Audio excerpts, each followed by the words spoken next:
It should be clear now, surely, after all these years, to those who have been paying attention, that Nigel Farage is not the man to save Britain, nor is he the man to make Britain great again.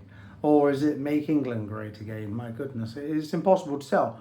And of course, the latest stunt, when he was asked what makes someone Welsh, and his answer was, well, you know, if these immigrants have been here 5 to 10 years and they've paid some taxes and learned a bit of the lingo and adopted probably a molecule of our customs, then they're Welsh, or more to the point, English, Irish, Scottish, Welsh. They're British.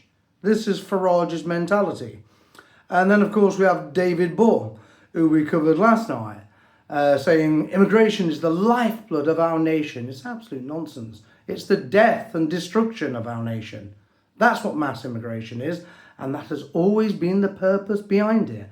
And that's why we want remigration, not fake Farage. But looking back on fake Farage across the years, perhaps we should go back to 2008 when his predecessor, Alan Sked, started colluding with Hope Not Aid, that far-left terrorist group. Sorry, they collude with terrorism, don't they? Sorry, counter-terrorism. It's impossible to tell the difference, quite frankly.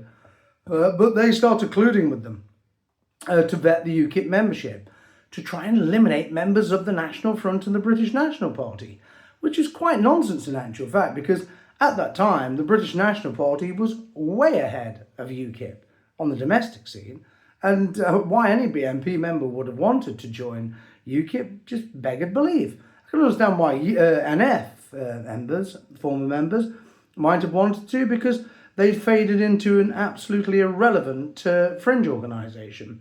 But not so with the British National Party, which was much bigger and better, and in fact it had more money than UKIP at that time. So that makes no sense whatsoever. So 2 years later, when Farage took up the reins and started colluding with Hope Not Hate, his long-term cooperation with the far left had begun. Perhaps it had already begun before that, in truth. But only Farage knows that. We've not seen any evidence of that thus far. But by 2010, most definitely, we know for a fact Farage was colluding with the far left. Why would any so-called nationalist, right-wing or even centre-right politician ever collude with the far left, handing over private details of members to have them vetted by communists? It's staggering, isn't it? Apparently it's not to some of his groupers. They completely au fait with it, and they think it's acceptable. Astonishing. Shows how far lost those people are, how far gone they are. And for some of them, there is no coming back. But the majority of voters, yes, absolutely, there definitely is hope. And the growing realisation now, as we saw yesterday on the Lotus Eaters yet another savage attack on fake Farage. So they've definitely woken up, although I don't think they've quite woken up yet to the reality of what we actually need, remigration, because they still have this horrible little habit of shouting racists and the real far right at nationalists, who have pioneered the entire campaign against immigration and for repatriation, now called remigration. So they still have a way to go yet. They seem to think Rupert Lowe is their new saviour. Well, yes, it took him quite a while to see through Nigel Farage, didn't it? As it did with Ben Habib. Did they ever really see through him, in truth? Wasn't it just a personality clash, a power struggle? That's the way I see it. But look, Farage, over the years, he's weakened his stance on immigration so much that today, in essence, he appears like a Liberal Democrat. In fact, if he made an application to the Liberal Democrats, I think he'd be completely at home with Ed Davey. I just don't see the difference between them. In fact, if anything, I think probably Davey's a little stronger on immigration than Farage. And Starmer, as we know, a Trotskyist, has vocally made it clear that he is stronger on immigration than fake Farage and deep fake reform. So people say, how do you know reform is deep fake? Well, they're all fake, aren't they? We had Richard Tyre saying, Oh, I'll be long gone by then. I don't care if white people become a minority because he's a selfish, capitalistic parasite with a deep vein of leftism and liberalism running through whatever is left of his brain, quite frankly. David Bull, well, he sounds just like something out of a militant tendency meeting, quite frankly. He'd be totally at home with the Revolutionary Communist Party. And there's another point, in truth. Yes, the Revolutionary Communist Party. Farage embraced several of them, didn't he, in the Bruno Party? We can't call it the Brexit Party because it was never their idea to begin with. We know perfectly well who founded the Brexit Party. It was not their idea, none of it was their work, and certainly not the brainless Catherine Blakelock. We know all of this, it's established fact. But calling it the Bruno Party is closer to home, in truth, because all they delivered was Bruno, Brexit in name only, and mass immigration on an unprecedented scale. And this is the reason why they did it, because we have the likes of David Bull saying, immigration is the lifeblood of our nation, and without immigrants, we're finished, we can't manage without them, we're all lost. So please ignore our replacement migration policy, because that's exactly what it is. Net zero, zero net, whatever they want to call it, and they've called it both, in truth, haven't they? Over the last 2 years. They can't even make mind whether it's zero net or net zero, which should tell you something. But nationalists, of course, are completely clear on immigration and always have been. We do not need these people. The nation cannot cope with them. We don't have the resources.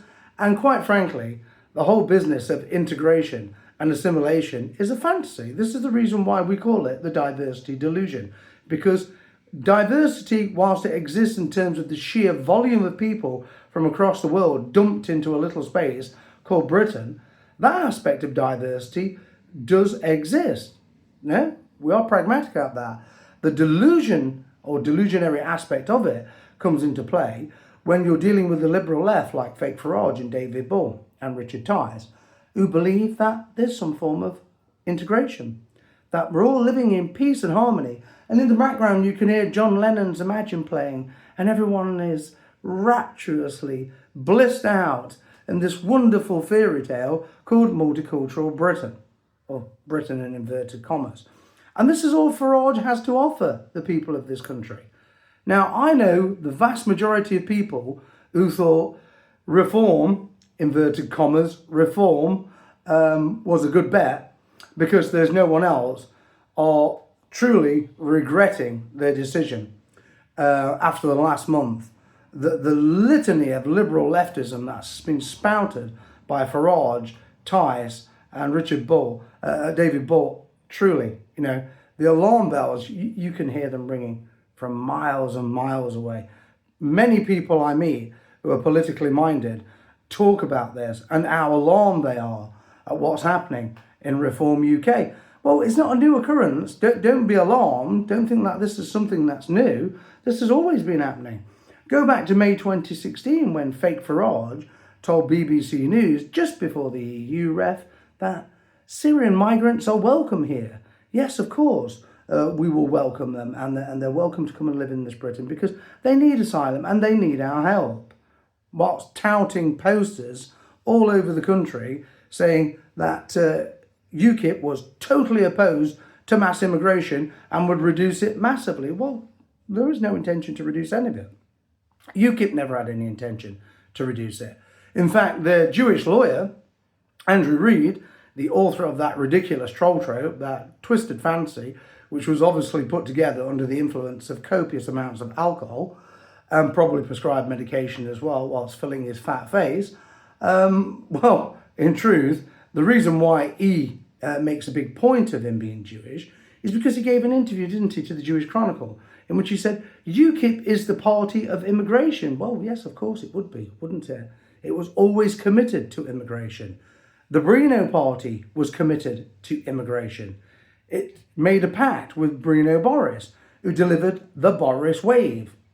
Over 1.2 million in actual fact, illegal immigrants were given an amnesty and allowed to stay in this country by the bankrupt Boris regime. Morally, utterly, politically, socially bankrupt regime put in power by Nigel Farage? Or should we call him Nigel Johnson? Who knows? In truth, the differences between them are microscopic, if any at all. And so what we have now is a situation whereby the British have been totally and utterly suckered and conned and dragged into this corner of thinking that, well, there's no one else. There's only reform, because the establishment made a deal in which Nick Griffin, maybe we should call him Nigel Griffin, because these people have so much in common. They're all establishment, quite frankly. And that's a fact the Lotus Eaters also pointed out.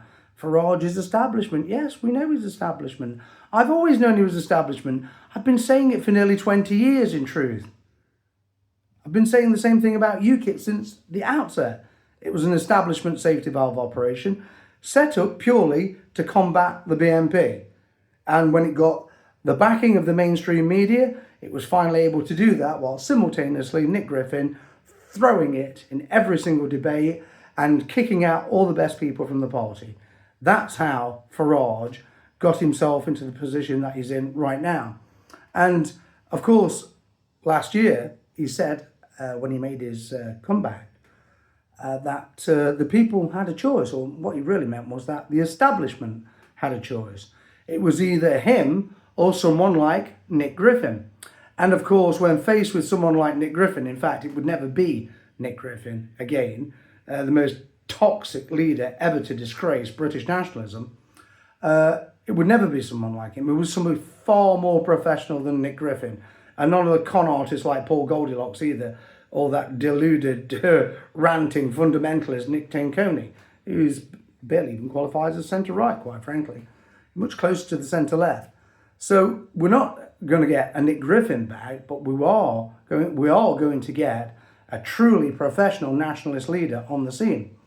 And I would argue that we already have several of them, in truth. But yes, when faced with that prospect, they had to choose fake Farage, because they knew perfectly well he is their safe pair of hands. He's always been their safe pair of hands. And if they tell him to flat pack Reform UK, that's exactly what he will do, just as he did with the Brino Party and UKIP. They can always rely on Nigel.